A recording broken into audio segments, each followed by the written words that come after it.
This is the Wealthy Investor Show, where we don't just talk about your wealth, we also talk about your holistic health. I'm your host, Matthias. And I'm Erica. And this is the Wealthy Investor. Welcome to today's episode of the Wealthy Investor Podcast, where we dive into the world of real estate and personal empowerment with none other than Kristi Kandel.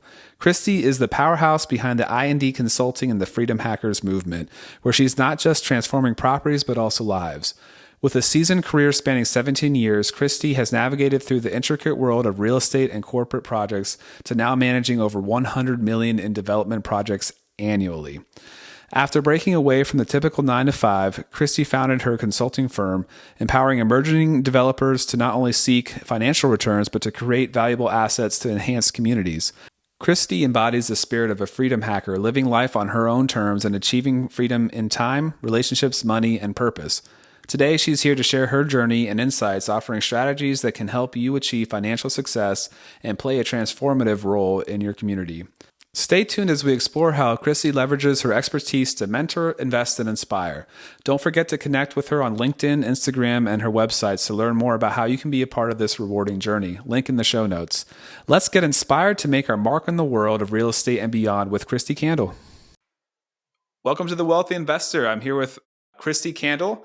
Kristi, you are an all-star real estate developer, and you formed successful businesses. Tell us a little bit about yourself and your history with development, and then also the businesses you started. Yeah, so I grew up in a farming community in Ohio, and while we didn't have a lot of money, our parents, they taught us three things that really stuck with me and transformed my life. And the first one was that I could be and do anything I wanted. And I believed that. So in our makeshift gym in the basement, I put a quote up that said, "Shoot for the moon, and if you miss, you'll be among the stars." And I then, every time I wanted to, get something, whether it was buy a bike or buy a computer or something, I just started a business to go make the money to have it. I mean, shoot, I remember pitching our local bank. This is back in the day where people would have to get a physical check and then go cash it at the bank each week for your paycheck. I've read about that. I thought, yeah, I'm totally dating myself here. So I remember pitching the bank manager and I said, all right, I really want this laptop computer. So what I'm going to do is I'm going to go to Sam's Club. I'm going to get all this candy and I'm going to sell dollar bags of candy outside of your bank to everyone coming in to cash their checks. And I'll have this thermometer and I'll show you how much I'm making. Can I sit outside of your bank and do it? And he looked at me and he's like, "Yes, ma'am." He's like, "You can go ahead and do that. Like, that was a great pitch. Go for it." So That's amazing. Like, oh, this is great. I remember one time the local hardware store guy actually came down and he told me, he's like, "What are you doing here?" He's like, "You're taking business away from me. You can't be here." I was like, "But sir, I got permission from the bank." And I just remember him yelling at me, and I packed up my stuff that day and I went home, and I guess I started crying to my mom. She got so mad. She's like, "No, you did everything right." She's like, "You don't worry about that." She's like, "You did it right. You keep going." So I was like, okay, all right. I faced adversity. I overcame it, and I just kept going. That's amazing. Yeah. So I was like, okay. And I was young enough and naive enough to really believe that I could do and be anything that I wanted. The second thing they told us is they said, you guys should really try and go to college if you can. They're like, that'll open doors and opportunities that we didn't have access to. So what they told us as well is, we don't have a lot of money, so you're going to need to get really good grades in high school so you can get a scholarship to go to college. So that was always in the back of my mind. So I was like, all right. And because they told us the why, not just go to college because we said so, but because it's going to give you opportunities we didn't have access to. Now, I'll say fast forward to today, I don't necessarily agree with that same logic, but a whole lot has changed since then. So back in the day, though, that was a legitimate step forward. If you had that piece of paper from college, it did open doors for you. So I ended up going to college and thought I wanted to be a computer programmer until I realized very early on that I like people and talking way too much. So the thought of sitting in front of a computer and typing away, I was like, not for me. So I switched to sales and marketing and graduated as quickly as I could. And then the third thing was the summer before my senior year of high school, I had the opportunity to go to California and spend a month with my Uncle Chris. He was my mom's oldest brother, and he had lived quite the life. And he and I always had such a tight bond. So he lived in the Inland Empire, but when I was out there, he took me to San Diego, and we went to Coronado. We went to Del Mar. We went to La Jolla beaches. I love sports. We went up to the Staples Center, and we saw everything sports, and was just like, whoa, this is where the Lakers play. We sat in California traffic. Yes, it's as terrible as it sounds. We also, on the weekends, he would take us and we would go look at model homes. And now keep in mind, I'm from a small town in Ohio. We've never lived in a house that was newer than 50 years old. Everything creaked, nothing worked right. So we're looking at these $1 million houses out in California with all these brand new finishes. And I remember walking into this one house and we opened the door to a room. There was a movie theater in this house. I was like, what? You can put a movie theater in a house? I didn't even know that was possible. Like, what? So it was little things like that through the whole trip that just, there were things that existed that I didn't even know existed in my world before. And my uncle was huge into tech. So we actually spent hours. He was telling me about his computer programming books, and we were looking at that, which is probably why I went and started my degree in computer programming. But then we also spent hours taking computers apart and putting them back together, and then taking them apart again and doing it. So it was such an incredible experience that what an awesome uncle. Wow. Changed my life. Yeah. He's very, very, very special part of my life. So did the introduction to that different type of world, that's what lit the fire under you maybe to really pursue bigger things? Location wise, I know that you live by the water now, right? Yep.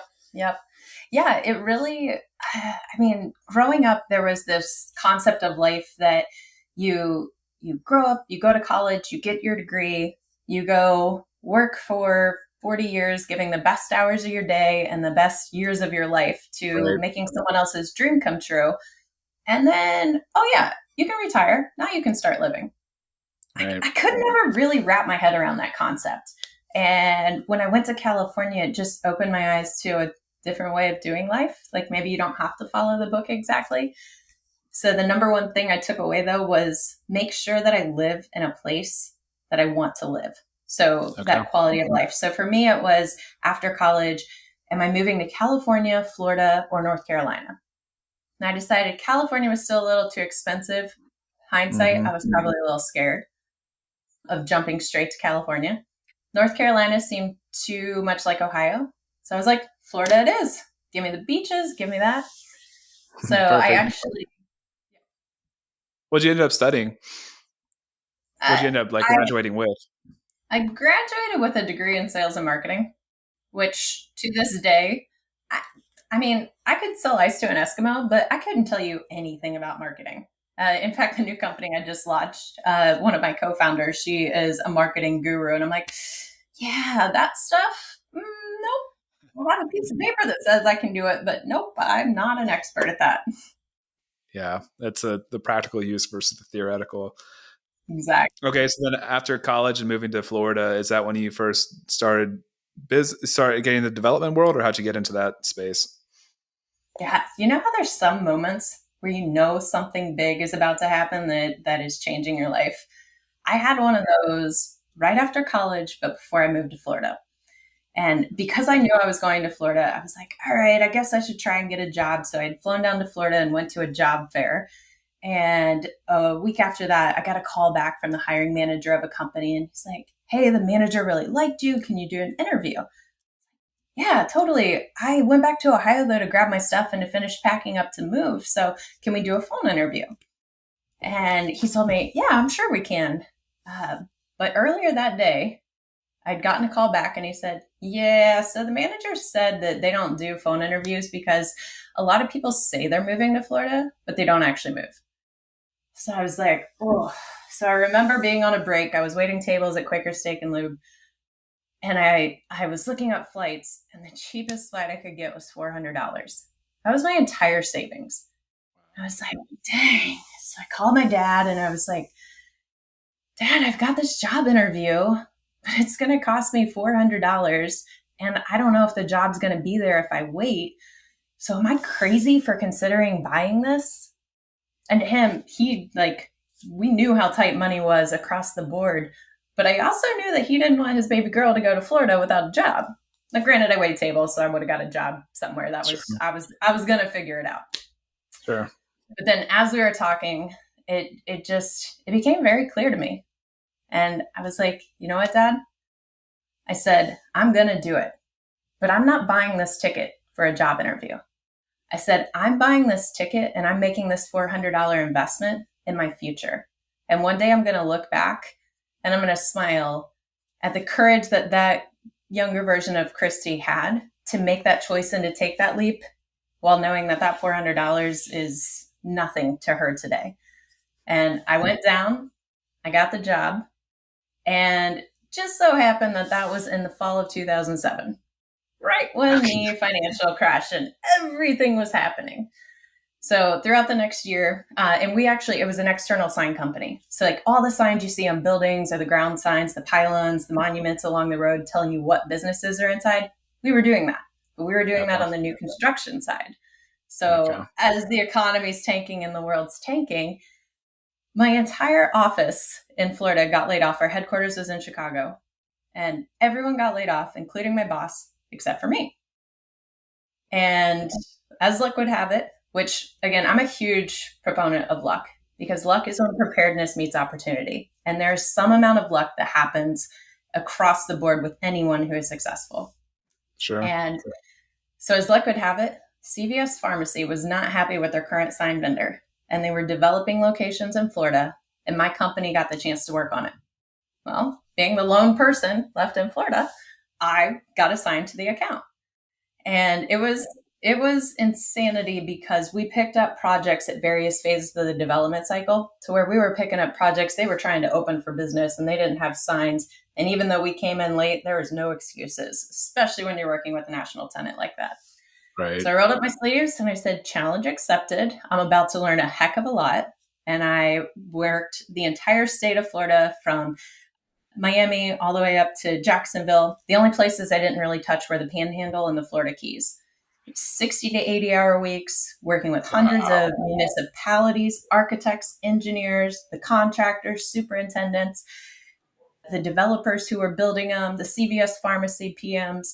And what they didn't know is that I just refused to fail. I'm not going to lose. I don't care if it's going to take 60 or 80 hours. I don't care if it's something I don't know. I'm just going to figure it out, which ended up paying off dividends because what I realized through all of that experience was that, whoa, this whole commercial real estate development world, this is awesome. And I saw the huge amounts of dollars that was being made by the people who were doing the development.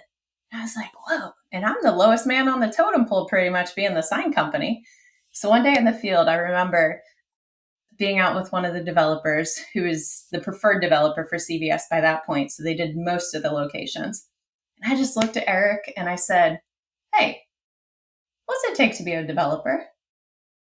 And he looked back at me and he said, well, for us, it's not necessarily if people actually know real estate development.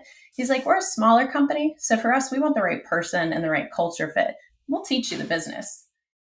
So I remember just getting this big old smile on my face and I looked at him and I was like, great, when do I start? And 3 weeks later, I started working with their development company. Okay. And so then you spent a while with them before breaking out on your own, or what'd that look like? Yeah. So the next step with that, about 2 weeks into working with that company, I get a call and it's Eric and he's with David and they're out in California.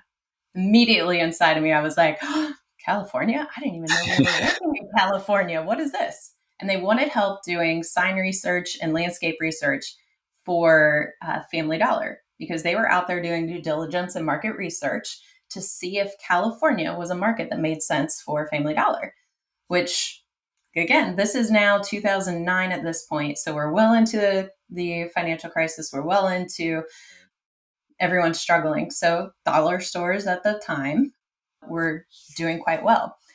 So I ended up, that was in August. By December, I had convinced my company that I was the person who should go to California and open our office because I was the only one without a spouse, and I was the only one without kids.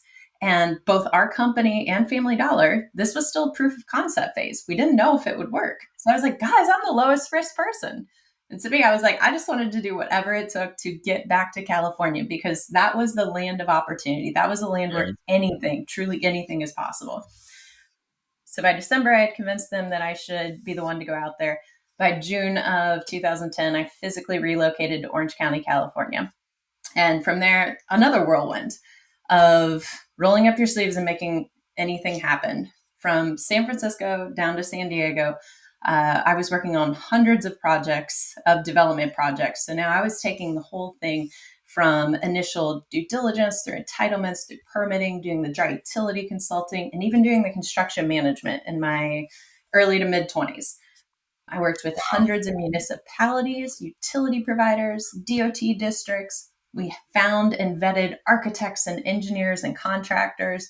I mean, it was insanity. So again, I honestly probably know the state of California better than I know the state I grew up in. Just because every single community. Yeah. So it was about 4 years in where one of my mentors looked at me and she's like, you've got the experience of someone who's been in the industry for 30 years, just in the past 4 years. And I was like, ooh, do I now? My entrepreneur brain takes off and I'm like, what does this mean? Okay.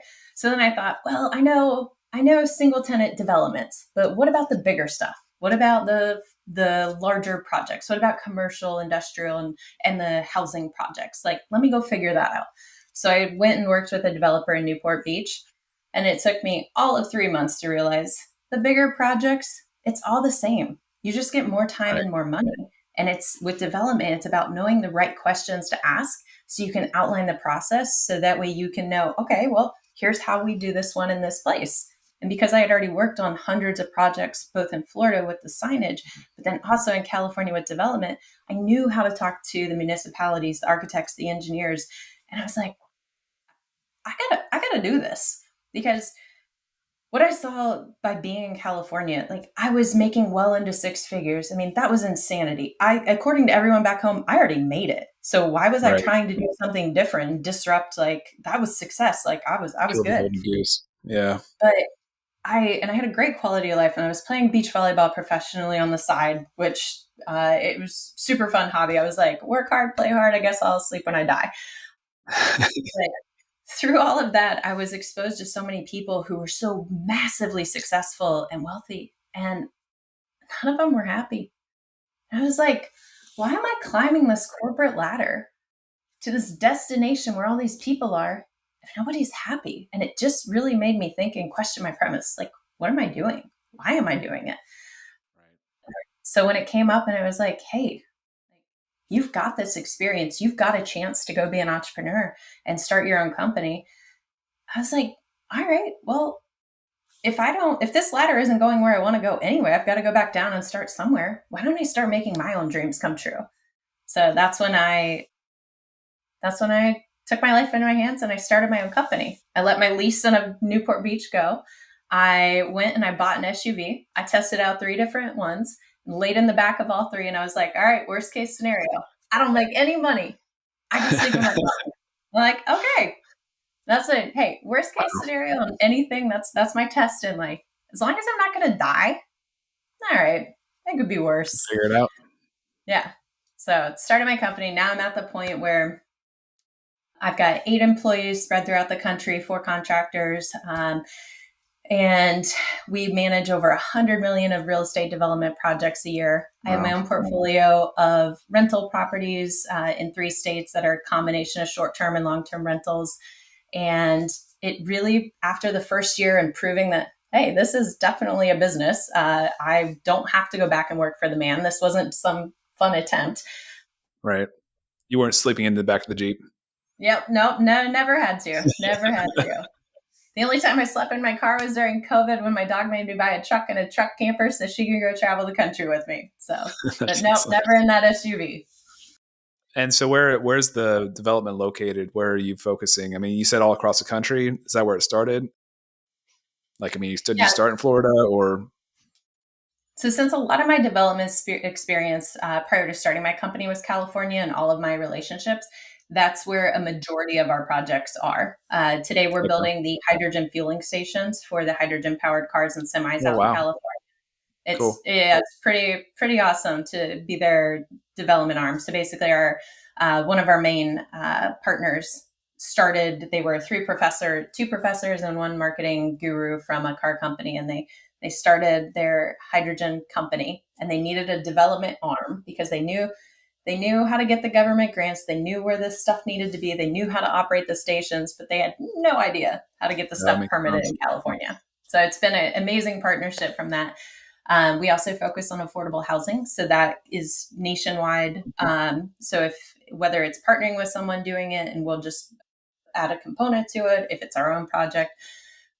And then recently, it came back to the fact of, when I started my company, I wanted to, and I proved that it worked.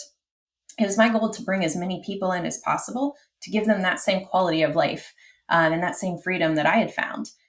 And, you get to a certain point and it's like, yeah, but I don't want to scale up and be this massive conglomeration. So, how can we continue to make a big impact without necessarily growing our company exponentially?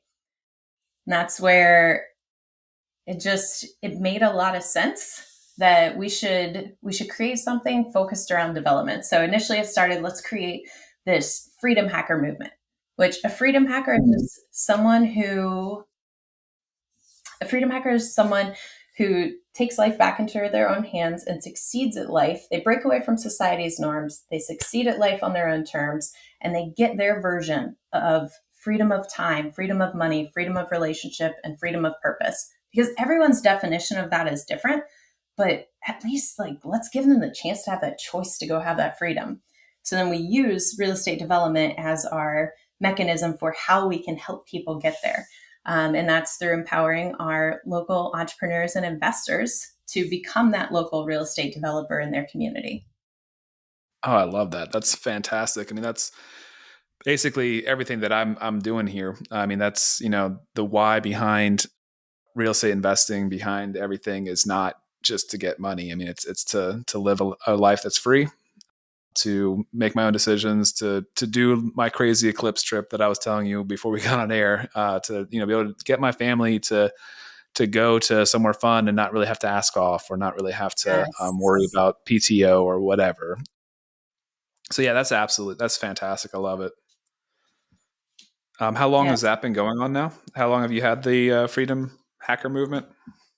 So that we just fully came into concept towards the end of last year, and it's evolved now. We just got our whole marketing put together, so that's all launched and out there. We have our starter course that is the belief and just explaining to people what commercial real estate development even is, and then why they can do and be that developer. And then we've got in production our full course that will take it soup to nuts from start to finish and guide people through that process.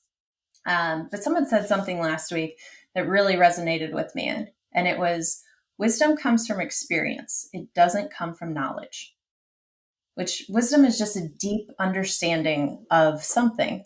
And when it comes from experience, that means it comes from taking action. And I was like, yes, exactly. Because I'm not creating these courses so we can make money off the courses. Creating these courses so that people are empowered and they take action and they go transform their communities. That's what we want to do. That's what we want to empower and get out there, because we've got our primary and our secondary markets. The professional developers, great. There's tons of information out there, tons of market studies. They know what's happening. They know the national tenants that want to be there. Awesome. Go do it. But what's lacking, and what I realized when I took that trip across the country with my dog in the truck camper, is that all of these communities in our smaller and medium-sized towns, we all have the same issues. We all have aging housing or aging infrastructure. We all Yeah. have incorrect housing products for our current needs. We all have businesses that we're starting or we want to expand that don't have the commercial spaces to go into because business has changed. And we don't have like the places that we want to go out and play and enjoy others in our community. So our smaller and medium-sized towns are really hurting from that standpoint. But we have amazing people in those communities, truly amazing people that if we just give them the right tools, they can go be the change makers in their community. So that's the I new love thing. it. It fires me up and gets me out of bed. Someone had asked the question, like, what would you do if you knew you'd never make a dime at it? But like, what still fires you up? And I'm like, it's that. It's that. That's Let's cool. change our communities. Let's empower our people. Let's invest in Main Street over Wall Street. Oh, I love it. Yeah, I definitely our community here where I live in Virginia has definitely gone through a lot of that process, and what was downtown was just a wasteland when I was young, and now it's like a vibrant community. And it took a lot of intentionality. It took a vision from an organization to kind of help bring together like exactly what you're talking about. I'm sure there's a lot of communities out there that are far behind the swing of that.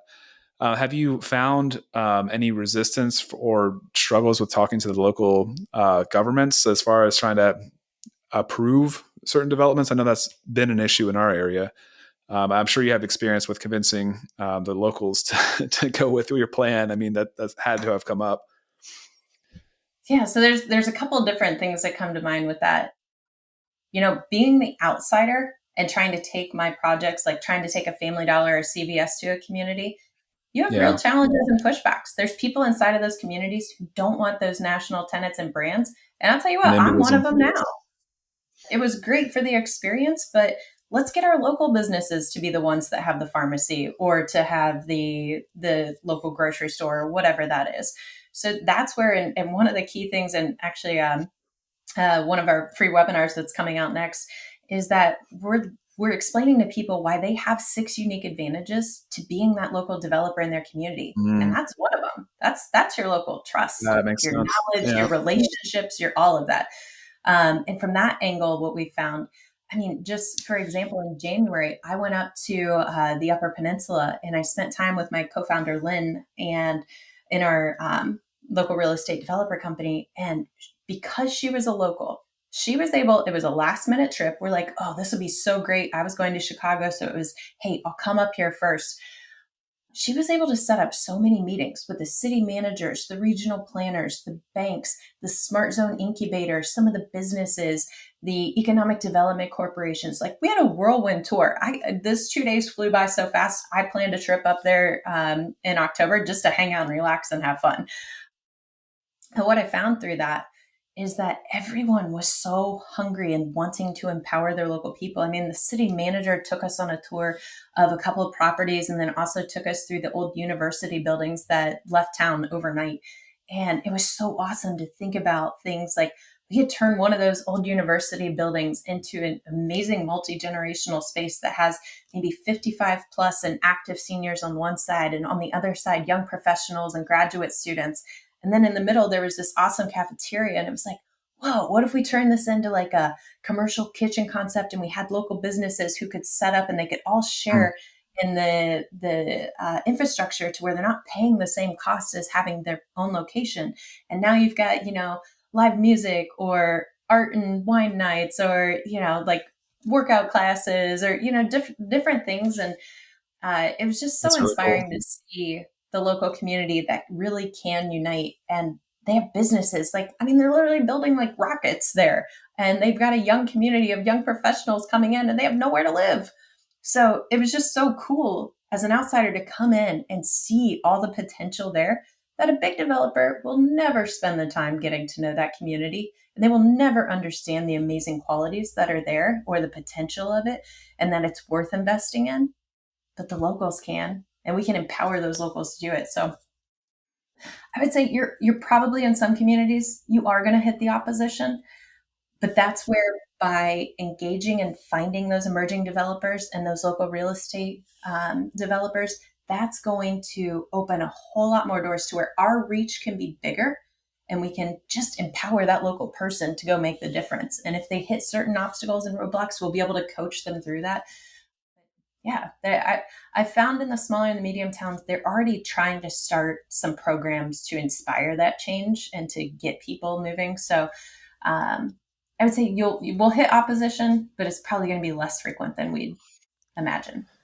That makes a lot of sense. I think that the NIMBYism probably is a lot more turned down when it's like revitalizing something that is like, an eyesore, and that would be something cool and exciting as opposed to, yeah, like your Dollar General, your Walmart or whatever in their backyard. So like that makes a lot of sense. And especially with those local connections, I mean, yeah, that's awesome. I bet that you get through much more easily. If we can pivot a little bit, I was curious about, like, you obviously are a go-getter. You obviously get after it, and you said you could sleep when you die. What kind of self-care do you do? What do you do to make sure that you're firing on all cylinders all the time? Do you have exercise, any kind of routines like that? Yeah, so I will also say that philosophy of I'll sleep when I die, I also threw that out the door at some point, because if I don't take care of myself and if I'm not Yeah. getting the necessary sleep, I'm not going to be a peak performer. So I've learned that over the years, and I'm a constant work in progress and learning. I would say today what I do is, and I would also caveat it saying, there are times when you have to go out and you have to grind and you have to push through and you have to put in the Yeah. time. But then there are Right. other times where you don't need to necessarily do as much. So I would say where I'm at the point right now, so I have several very successful companies that I'm a member of Strategic Coach, and they really teach us how to create those self-managing companies and empowering and elevating your team to do that. So my normal routine, I will wake up every morning. I will do a meditation. I will read my gratitude list, and I will write down notes from the day before of even just one thing that it was like, that was a really cool thing. I'm really grateful for that. I Mm-hmm. will read. Normally it's some kind of a book that's going to help me in business or personal life or something. So I'll read for a little bit. I will take my dog on a walk to the beach and back. So it's about a 30-minute walk, and I leave my phone at home. Okay. So it's my Oh, additional nice. time of my quiet time of being present and being there. And then I'll come back and I'll do some kind of workouts, whether it's Peloton or Pilates or yoga or a pool workout or whatever it is. I'll do some kind of workout. And that's every morning before I start my day. Now, granted, I'm a 9 to 5er. I go to bed at 9 and I wake up at 5. So by the time I've knocked me out, it's pretty close to 8 o'clock in the morning. And I used to stay up late. I'm like, nope, I love going to bed at 9. I love and I don't set my alarm. I just naturally wake up sometime between Yeah. 5 and 5:30, and I start my day. But now it's 8 o'clock and I've already taken care of me. And because I'm full now I can give to others. So then I allow my day to get started from there. That makes a lot of sense. I love it. And those morning routines are amazing. And it sounds like you have excellent sleep hygiene if you can just go to bed at the same time and wake up on your own without alarms. That's definitely living the dream. Can't always Now, overhear keep in mind, I with have the a kid. furry four-legged kid. I do not have tiny humans. So that allows me to have a more set schedule, which I understand. No, but it's amazing how quickly that comes back after you have a little baby. And there's bad days, but it still works. Any With the personal finance stuff, you talked a lot about kind of just jumping in and taking risks. Is there any strategies or things you would suggest people thinking about doing the same things to, like, have a certain amount of reserves to, get through the hard times if they're looking to start something new? Do they need 6 months, 12 months of kind of capital to kind of keep the ship running if they're just not bringing anything in? Anything like that you could recommend? So I'm a big fan of being a minimalist and not having too many things that cost you money. So keeping your expenses down in general, because you really want to watch, the more money you make, you can really have that income creep to where you go, oh, my Yeah. lifestyle is creeping up to match that. And in California, I was guilty of it when I still had the job, and that was something I've been conscientious of ever since, to where I think it also comes down to people's risk tolerance and risk profile to where what makes them comfortable. For me, I'm one person and I have my dog. So I know, okay, well, I can live I don't have to spend a lot of money and I can Yeah. be comfortable. So I have that threshold. But then I really like the idea of before, and I don't buy depreciating assets. I'm normally always taking my money and then investing it into something like a rental property or an Airbnb or something that's going to generate more money. And then I'm spending that money on my fun stuff. Sure. So I, in every property I have, we have our bank account and we say, okay, here's our minimum reserve that we need for this. We used to have 3 months. After COVID. We were like, let's make it 6 months. We're all going to Sure. feel a little bit better and sleep a little bit better at night if we have 6 months of reserve. So every property has a 6 month of reserve. If we know we have a big thing like a roof or something coming up, we'll set big chunks aside and we'll put it in there. And then after that, once it gets to certain thresholds, that's when we'll take the shareholder distribute or the owner distributions. Okay. To do the And fun then things. exactly. Yeah. So it's just because I'm actively working and engaged in things that bring in income, I try to not take too much from my properties. I totally could, and I could live off of it, but I try to leave those in there or take the money and invest it into something that's a low risk Reinvest. to where it's making money back, whether it's putting in my infinite banking, whole life policy, so that way I could be my own lender, or if it's investing a high interest savings account, things like that. Okay. I love it. And then that's a good segue into your real estate investing career or your history. Can you tell us a little about what you've invested in, what your portfolio consists of? Yeah. So my very first property that I bought was a townhome in Tahoe. And it took me until my late 20s to actually invest in my own property because I had this thing where I didn't want to ever feel stuck or trapped somewhere. So I thought that I was putting down roots if I bought a place to Mhm. live in, which then when I realized, I'm like, wait, I'm still splitting my time between Southern California and Tahoe, bought a townhouse. Also because my CPA said I needed more tax deductions. And I was like, okay, I guess I'll invest in real estate. And then I started understanding the power of that. But the first townhouse I bought had a entrance on the first floor, 2 bedrooms and a bathroom. The second floor had a bedroom and a bathroom, and then the third floor was the common area, so living room, dining room, kitchen.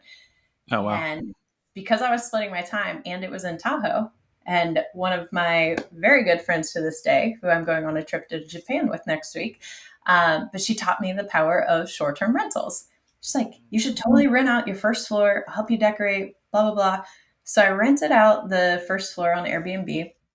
And I realized after that first year, I was like, whoa, my mortgage, HOA, and utilities were all covered by the people who stay downstairs. I just live for free. So I think from that day forward, I never pay for a place that I've lived again. I can't help it. I'm a constant house hacker. So that townhouse turned into another townhouse in that community, turned into a single family home across the street, turned into a fourplex 2 blocks away. And those were the Tahoe ones. And then I also we ended up buying a fourplex in Carson City, a fourplex in Reno. Because I grew up in Ohio, I have a handful of properties in Columbus now. I think now I've got a sixplex, a fourplex, a duplex, and a single family. And then in Florida, I've got a couple duplexes. And it's a combination of short term and long term rentals. Typically, what I like to do is go into a market, and if it's 4 or 6 units, then we'll maybe make 1 or 2 of those an Airbnb. That way, we can always have eyes on the Okay. property. It gives us a chance. There's some of our tenants who we need to raise the rent on paper, but there's things that we need taken care of at our Airbnb. So it's like, hey, if you take the trash to the street while your rent just went up, we'll give you a deduction to where you Yes. basically, so on paper it looks good, but then it's also giving them a break. And because we make them extra money from Airbnb, then that allows us to do that. I love So, that. That's a really yeah, clever way of, I love that. it allows you to have a heart, but also Yeah. still make money. And like our fourplex in Tahoe, we've got 3 bedroom, 3 bath upstairs and studios below, and it allows us to keep the rent of the 3 bedroom at least $1,000 under market. And it's like, yeah, we could make an extra $1,000 bucks. We could make an extra I guess 24,000 a year. But at the same time, life isn't just about money, because I know Right. that Joan and her family, they go work in Alaska and they do fishing during the season, and they come back to Tahoe and they do cleaning and security at the casinos. I'm not trying to take every penny from them. We slowly raise the rents over time. We make sure that you guys need a new bathroom, boom, we'll build a new bathroom. You guys need a carpet, we'll do the new carpet. So it gives us, by doing that unit mix like that, it just gives us the flexibility to be creative and be human. That's really cool. Do you manage yourself, or you always outsource that? I self-manage. I say that because even if you hire a property management company, you're still managing them. So I just found it, because I have multiple other businesses. There's several people that end up working with me that want to work in all my different funnels, because they want to keep exposed to all the different ways and keep work interesting. So we Yeah. created our own systems and processes, our own management team. We use Tenant Cloud for our long-term rentals. We've got our whole system set up with Airbnb for our short-term rentals. We have our own software in Rike, which is like Monday or Asana.com. So every business runs through Rike. So that way, no matter who's working on it, they've got the checklist, the steps. So we've built Oh, a wow. pretty well-oiled machine when it comes to property management. And then that way, if someone, for any of our companies, if someone were to go on vacation, you can just assign those tasks to someone else, and the balls aren't getting dropped. So it's evolved over time. I'm like, I'm a serial entrepreneur. I'm constantly starting companies. So it just made sense. Let's just keep it all in-house, and let's empower our team and give them different ways to work. That's really cool.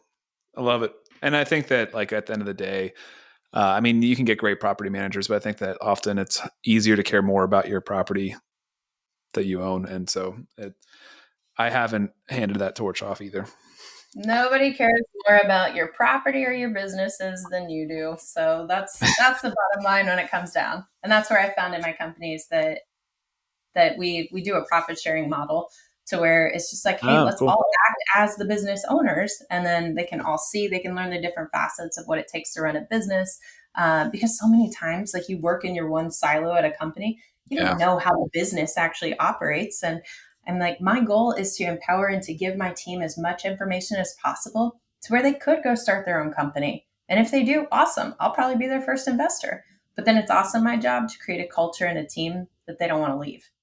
So it's that constant of, all right, well, I'm going to give you guys as much as possible, but now that means I need to step up my game and make sure this is a place you want to continue to show up and work and be part of. That's amazing. Would you have any great real estate advice for someone wanting to get started, or somebody that's already in it and looking just to elevate their game? I would say the biggest advice that I would have is just always, always be resilient. And I say this because the minute you stop doing a W 2 and the minute you start doing something on your own, you're going to have life throw every possible curveball at you. And if every time it happens, you go, ugh, why me? Why did it happen to me? You're taking the Yeah. victim mindset. And instead, if you go, oh, I anticipated a curveball happening, I'm going to pause and choose how I respond, and then go ahead and respond to the things that happen in life. Because I mean, I've had the gamut. I've had crazy things happen on my development projects, my rental or my properties that I've bought over the years and remodeled. I mean, we've had all sorts of drug issues. We've had Homeland Security busts. We've had fake Social security cards being made at a stash house at a property that we ended up buying. We had a fourplex that we were completely gutting and remodeling during COVID. And since we were nice to our tenants and we knew it would be hard for them to find a new place, we gave them a 60-day notice instead of a 30-day notice in January of 2020. Well, one of those tenants took advantage of that, and we had the COVID moratorium, and she ended up staying 8 months rent free, creating all sorts of other issues there. I just, every property has a story, and at some point I'm going to write a bunch of short stories about them. But the biggest thing I could say is, just be resilient. I mean, heck, the place I'm in right now is my duplex in Fort Myers Beach, Florida. The fall of 2022, we got wiped out by Hurricane Ian. I biked in 3 days after because I thought I saw my roof on CNN, and I was like, maybe I still have a house. And Oh my it took gosh. me 2.5 months to even be able to move back home. And I'm one of the lucky ones. 90% of the island was destroyed. It was completely gone. And it was an insane mess dealing with FEMA and SBA and insurance, which is a joke. But then also to then get permits and rebuild. I think just last week I might have got my last final inspection on a permit to fix up the place. And again, I'm one of the lucky ones. So it's just know that the only thing you can control in life is your response to things that happen. So don't fight it. Just know that like the purpose of life is to live it. So of course you're going to get curveballs, but just take that approach and Don't make let yeah, don't let it stop you. Don't let the fear of those curveballs stop you because I think a repeating thing that I've heard from you is you kind of just jump in and you have faith in yourself that you're going to figure it out because you are resilient because you will put in the time that is needed to work it out. That's inspiring. Do you have a favorite book you could recommend? Yes. Who Not How by Dan Sullivan and Ben Hardy. That book, I remember it was during my trip across the country, traveling with my dog, and we were at my sister's house in Morgantown, West Virginia. And I remember listening to a part from Who Not How that just made every light bulb go off in my head because I thought, oh, well, I'm a business owner, so I've got to learn and master everything first, and then I can give it to someone else. That's that's not true. And also, if something feels super heavy to me and I keep putting it off, it doesn't mean that it's going to be something that is heavy or uncomfortable or horrible for someone else on my team to do. In fact, it might be that they get a lot of joy out of that. And I found that out when I hired my CFO and controller, where a lot of the operations side of the business that I didn't realize felt so heavy to me because I had just gotten used to doing it so long. When I gave it to Kamaki, she absolutely loved all the parts I hated. I'm like, why the heck did I hang on to this for so long? So, huge fan reading the book, Who That's Not awesome. How, because you're 'Cause- delegating things to elevate your teammates. And yeah. that's just huge. All right. I love it. And there's computer programmers out there in the world, right? And there's people. Everybody has different things that fire them up. Exactly. So then what about do you have a favorite deal that you completed? Development or investment? Yeah, I would say my favorite deal would be the third property I bought. It was when I was living in Tahoe and I had gotten a dog. And she just told me, she's like, Mom, I would like a backyard. So I had been listening to Bigger Pockets and I was like, all right, well, they said you could send out these mailers. And I knew across the street that there was this older housing community. But in front of that, right by the lake in Tahoe, they were about to build $1 million condos. And I also knew that the event center was getting built in the parking lot of the casino. So it was in the South Shore of Tahoe. And I was like, whoa, once those $1 million condos are built, once that event center's there, this whole community right here that's a little run down, that's probably going to go up in value. So I remember watching some series on Netflix and I wrote letters. I typed out the letter but handwrote the envelopes and mailed them to all 67 properties in that community. And a couple weeks later, this grandma Shirley calls me and she's like, hey, Kristi, I got your letter. And here I was thinking the mailers didn't work. And she lived over the hill in Carson City at the time. She's like, I've owned that property. I built that house. I've owned that property, but it's been a rental for 6 or 7 years, and I think it's time to let it go. She's like, why don't you and your dog come over this weekend, check it out, see what you think? I'm like, what? This worked? Like, this is amazing. That's awesome. So I go do a drive by and I'm like, oh my gosh, like this house, whew, it was a piece of work, all right. The backyard was like a jungle. I'm not even kidding. Like there was like 10 to 20 feet of random landscape and plants that were grown. And it looked a mess from the outside, but I do development, I do construction. I completely remodeled the first two townhomes that I owned. I knew I could do it. So when I toured it, the house was it was a kind of a 4 bedroom, 1.5 bath. I say that because there were toilet stubs and it was in complete disarray. The prior tenants, they were bartenders in the community. I mean, we found all sorts of drug paraphernalia, bullets, Oh my gosh. this property needed a piece of work, but it was a gold mine. I could see it. I could see the potential. So I told Grandma Shirley, she's like, well, I was like, how much do you want to sell it for? She's like, you tell me. Now, she is a very savvy businesswoman, very savvy, very smart. I got to know her story. And I said, okay, well, here, based on the market, here's where it's at. Here's all the things that need done to your house just to make it livable. I said, not for the upgrades I'm going to do, but here's what it's going to do. And I backed into that number. I gave her the logic. She said, okay. I was like, wait, what's happening? So then I basically spoon fed the deal to my realtor and I said, can you do it for a 3% flat commission? Because you're going to represent both sides. Let's just get it done. So, and I bought that house as a primary home. So I think I put like 3.5 or 5% down. Right. Purchase price was $355.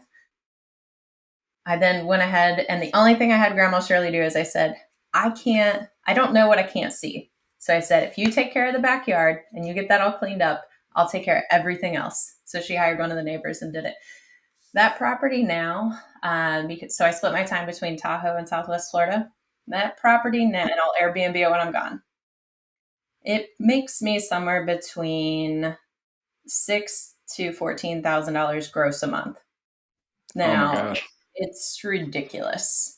And it's completely remodeled because of some things that were happening in Tahoe. We were looking up different pricing and maybe 1031ing some properties. But that thing is a great cash cow, but it's now worth like over $900,000. Wow. And that's on an interest rate that's less than, that might have been like a 4.75%, where I thought, oh, this is a super high rate. Yeah, right. That's just one of those properties where it's like, holy cow, you get the ridiculous cash flow, plus you get the ridiculous appreciation. I'm like, that is one of my favorite properties because my dog made me do it. Like, my dog is a very good investor. Yes, savvy. It sounds like you had the dog telling you, or in part of the letter, because she invited you and your dog to come tour the property. Yeah, I remember hearing on Bigger Pockets, like, be authentic, tell your story, just be human. Like, it works. I love it. That's amazing. Yeah, I mean, I love your story is really, really inspiring. I love the fact that you seem to have, that embedded confidence that allows you to jump into things and know that you can back it up. And I think you've proven that to yourself over and over again. That probably helps as you go forward. I mean, is there anything you could, any day-to-day tips or any kind of tricks that you could think of that might help others foster that kind of commitment to themselves? I know I've heard people talk about showing up and fulfilling what you say you're going to do for yourself that day. So if that's going for a walk or whatever, I mean, is there anything like that you can think of to help foster that? Yeah. Cause I mean, probably a lot of people are capable of doing big things and they're scared of taking that leap. So any advice you'd have for that? Yeah. And I think that's the thing. Every step of the way, I felt the fear. I was scared. I just, my passion, my vision, and my why were always so strong enough that it allowed me to feel the fear and do it anyway. And the thing is, once you prove to yourself that you can do it, and I did baby steps at first, just to prove to myself, like, will this work? Will this work? As you do that, you grow confidence in yourself to be like, whoa. And honestly, when you think about every challenge that life gives you, I would say take the time to reflect. Take the time to look back at your past. Someone told me last week, and it was just this amazing bomb of, you can't learn from a past you don't remember. So take the time to pause and reflect and think about all those times where you overcame hurdles, because it's actually your own experiences that are going to give you the confidence to say, I'm going to try this out too. Let's see what happens. Because if you fast forward and you go, what's the worst that can happen? As long as you're not going to die, do it anyway. So your ego gets bruised. So you don't do it perfect. What do we say at the beginning? Wisdom comes from experience. It doesn't come from knowledge. Don't waste your time. Go ahead and educate yourself, but don't let that stop you from taking action. I love it. This has been fantastic again. I mean, do you have any ways that people can connect with you or follow you on social media? Yeah. I'll give you my I'm terrible with this. I started getting We can active again link it on in the show Instagram. notes Yeah, as well. if we can link that, I've got an Instagram. You can Yeah. follow our Freedom Hacker Movement at freedomhackermovement.com. We also have Okay. our local real estate developers.com if you want to check out the courses and go that route. So yeah, you can check us on Instagram, check us on either of those websites. We're engaged. We want to help empower other people to transform their lives, transform your communities. So however we can help. It's fantastic. Thank you so much, Kristi Kandel, for joining us. It's been a really inspiring conversation, and I'm sure that you are going to continue to transform the world, not just yours, but now all sorts of communities across the country. So thank you so much for all you're doing. Thank you for having me. Thanks for listening to the Wealthy Investor Podcast, where we talk about wealth and holistic health. If you enjoy our content, subscribe wherever you get your podcasts to hear new episodes every Thursday. If you really like our content, you can follow us on social media at The Wealthy Investor, wealthy spelled W-E-L-L-T-H-Y.